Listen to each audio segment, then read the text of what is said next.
December মাসের মধ্যে ৩,০০০ megawatt ছাদ ভিত্তিক সৌর বিদ্যুৎ উৎপাদন সম্ভব নয়।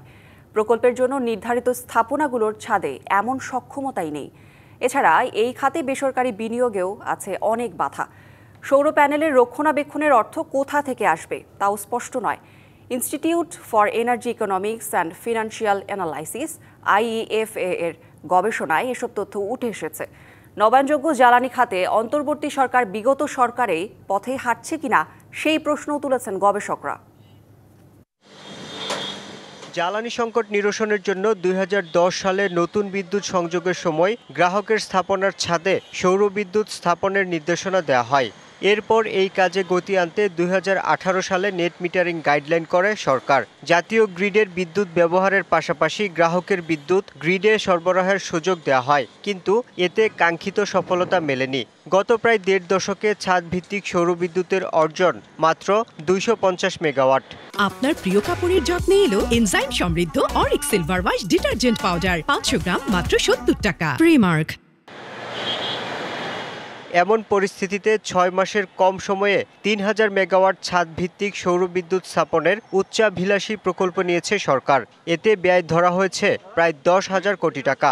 এই লক্ষ্যমাত্রা পূরণের সক্ষমতা বাড়াতে হবে ১২ গুণেরও বেশি।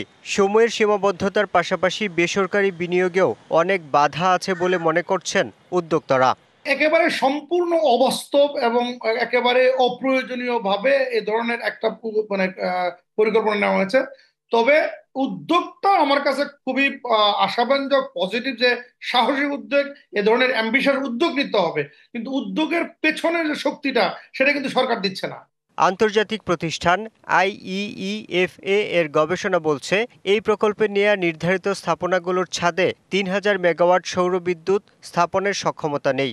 সরকারি অফিসে স্থাপন করা সৌর প্যানেলের রক্ষণাবেক্ষণের বাজেট কোথা থেকে আসবে তাও স্পষ্ট নয়। গ্রামসহ দূরবর্তী এলাকায় ছোট প্রকল্পে বেসরকারি বিনিয়োগেও ঝুঁকি আছে।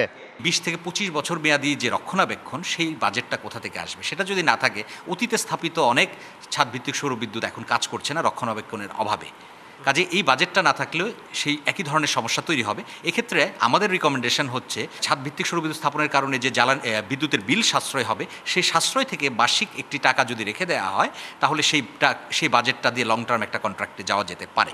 জ্বালানি সংকট সমাধানে নবায়নযোগ্য জ্বালানি খাতে টেকসই প্রকল্প নেওয়ার পরামর্শ সংশ্লিষ্টদের।